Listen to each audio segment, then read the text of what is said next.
রমজানকে সামনে রেখে নিম্নবিত্ত ও মধ্যবিত্ত আয়ের মানুষের কথা চিন্তা করে মাত্র ৬৪০ টাকায় প্রতি কেজি গরুর মাংস বিক্রির উদ্যোগ গ্রহণ করেছে নূর মোহাম্মদ শাহেদ নামে চট্টগ্রামের হালিশহর এলাকার এক তরুণ উদ্যোক্তা। রমজান এলে যেখানে মধ্যপ্রাচ্যের বিভিন্ন দেশে ভোগ্যপণ্যের দাম কমে, সেখানে বাংলাদেশে কয়েক মাস আগে থেকেই দেখা যায় উল্টো চিত্র।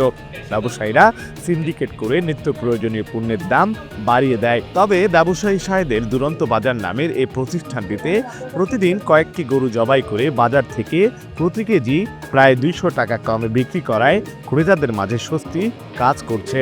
৬৪০ টাকা যে দামে বিক্রি করতেছে, এটা আমি যারা বিক্রি করতেছে তাদেরকে আমি সাধুবাদ জানাই এবং ধন্যবাদ জানাই যে তারা অন্তত সাধারণ যে মেহনতি মানুষ তাদের কথাটা চিন্তা করে একটা দাম নির্ধারণ করছে। আশা করি যে এই দামে সবাই গরু মাংস খাইতে পারবে।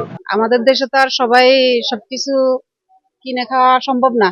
যে প্রাইসে যেমন গরুর মাংস চট্টগ্রামে খুব বেশি, ১০০০ টাকার নিচে কোনো গরুর মাংসই নাই বাজারে গেলে।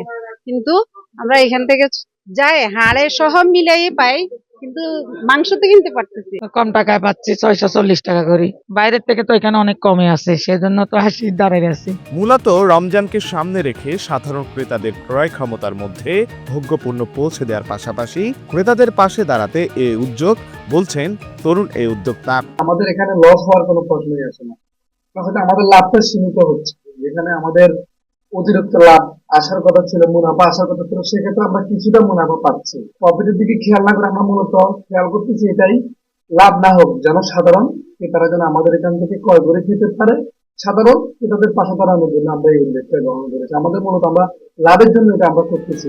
গেল কয়েক বছর লাফিয়ে লাফিয়ে বেড়েছে গরুর মাংসের দাম। তবে গেল বছর ঢাকার খলিলগঞ্জ বিতানে ৫৯৫ টাকায় গরুর মাংস বিক্রি করে ব্যাপক আলোচনায় এসেছিলেন। তবে পরে নানামুখী কারণে তিনি তা করতে পারেননি। রমজানে অসাধু ব্যবসায়ীরা যাতে পণ্যের দাম বাড়াতে না পারে সে ব্যাপারে সংশ্লিষ্ট মহলের হস্তক্ষেপ কামনা করেন সচেতন মহল।